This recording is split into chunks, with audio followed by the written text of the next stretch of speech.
Shiruka est une marque transgénérationnelle. C'est aussi une marque très reconnue dans le secteur de la randonnée en montagne. Elle est devenue un générique. Si je dis des Shiruka, les chaussures.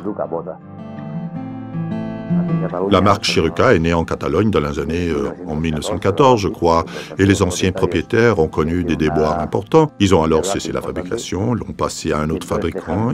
Il y a eu des tentatives de fabriquer ces chaussures à d'autres endroits et ça n'a pas marché. La marque a été abandonnée pendant 15 ans jusqu'à ce qu'elle soit absorbée par Calvadosval en 1985, si je me souviens bien. Alors, à partir de 1985, nous cessons d'utiliser les moules, ceux transmis par les anciens propriétaires. C'était les mêmes moules, les mêmes modèles qu'en 1940, mais c'est une autre époque, d'autres technologies. Nous avons fabriqué ce type de modèle, ce qui était la chaussure Shiruka d'origine, en toile, caoutchouc et croûte de cuir pendant quelques années. Mais ensuite, nous avons fait un changement. Nous nous sommes rapprochés de la marque Gore-Tex, nous nous sommes engagés avec Vibram, nous avons adopté de nouvelles technologies et nous sommes parvenus à améliorer aussi bien la qualité que la conception. C'est comme cela que je définis la marque Shiruka à l'heure actuelle. La matière première essentielle que nous employons pour fabriquer les chaussures Shiruka est la peau de bovin. Le cuir de bovin de nos chaussures est essentiellement espagnol, plus spécifiquement catalan. Les meilleurs cuirs pour faire de bonnes chaussures outdoor, ce sont des cuirs provenant de pays au climat tempéré. La première chose à faire pour fabriquer des chaussures de montagne consiste à couper tous les morceaux de cuir et les autres matériaux intérieurs et extérieurs qui vont composer la chaussure. Pour cela, on utilise des outils à matricer ou lames pour ensuite, lors de la deuxième étape de création du produit, coudre, garnir ces pièces intérieures et extérieures. Une fois le cuir découpé, on coud sur l'ouverture de la chaussure la chaussette en Gore-Tex.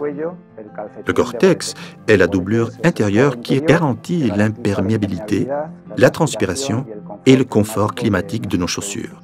Le Gore-Tex est du téflon expansé, un tissu sur lequel un tout petit morceau d'environ 1 cm², grand comme l'ongle d'un doigt de la main, possède 1,4 milliard de pores, suffisamment petits pour qu'une goutte d'eau, quelle que soit sa taille, ne puisse pas entrer dans la chaussure, et à la fois suffisamment grand pour que la vapeur d'eau provenant de la transpiration puisse être évacuée à l'extérieur par ces mêmes pores. Après avoir incorporé la doublure intérieure, la chaussette en Gore-Tex à la chaussure, il faut mettre la semelle. Pour simplifier, je dirais qu'il y a 2 sortes de semelles. Celle en matériaux mous, idéale pour les randonnées, où le pied a besoin d'une semelle qui accompagne très bien son mouvement naturel lors de la marche. Des semelles qui soient flexibles, légères, qui ne pèsent pas, qui amortissent et qui renvoient l'énergie au pied du marcheur. Dans notre cas, ces chaussures, avec lesquelles nous sommes numéro 1 sur le marché espagnol, sont fabriquées dans un matériau qui s'appelle le polyuréthane. Mais si on commence à marcher sur un terrain plus accidenté, avec des roches, des arêtes, les semelles des chaussures doivent comporter un matériau plus dur, moins confortable, mais qui ne permettent pas de sentir les incidents du terrain en marchant. Je veux parler surtout des pierres, des arêtes, des rochers.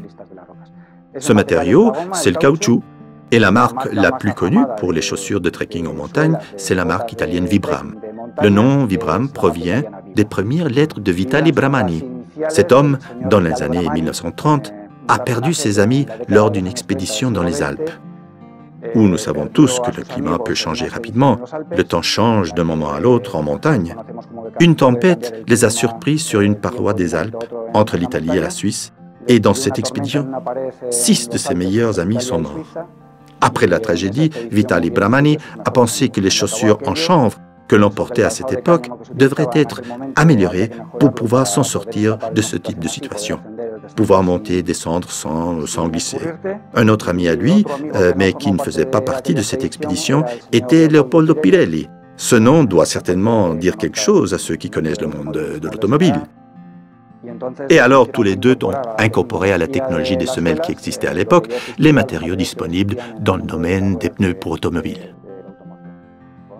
Avec un type de semelle ou un autre, de randonnée ou de montagne, Ce que nous faisons lors du processus de fabrication, quand les chaussures sont finies, nous les faisons passer à la section de finition des produits pour qu'elles soient étiquetées, mises dans des boîtes, puis rangées dans notre pot et livrées au bon moment dans les magasins en fonction des besoins de nos clients.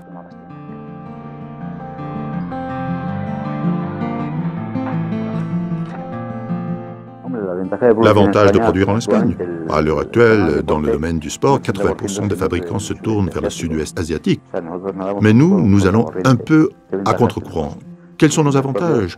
Nous avons notre propre conception, notre propre production, nos entrepôts, c'est-à-dire la distribution pure et dure. Et l'un de nos produits, bien entendu en matière de qualité et tout, n'a rien à voir avec le sud-est asiatique. Nous sommes bien au-dessus. Et en plus, nous pouvons livrer une paire de chaussures, 50 ou 500, du jour au lendemain. C'est l'un de nos grands avantages. Et ensuite, bien sûr, le Made in Spain, c'est très important.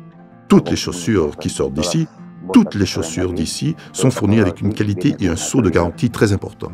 Si un client nous envoie une réclamation, une question ou un commentaire, nous allons lui répondre d'un jour à l'autre. Alors, ce que nous faisons dans ce laboratoire, c'est le contrôle de qualité aussi bien des matières premières utilisées dans la fabrication des chaussures que le contrôle de qualité lors du processus de production et une fois la chaussure terminée.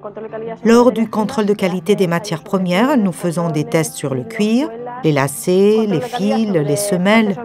Lors du contrôle de qualité du processus de fabrication, nous faisons aussi des tests sur les semelles, un contrôle de qualité sur le produit fini, un contrôle de qualité avec des tests de décollage.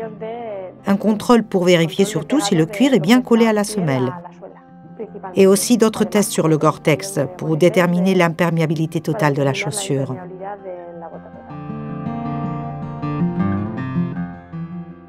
L'avenir de Shiruka, l'exportation, le marché international et surtout nous ouvrir à d'autres pays où notre marque est déjà connue. Et le marché espagnol, bien entendu.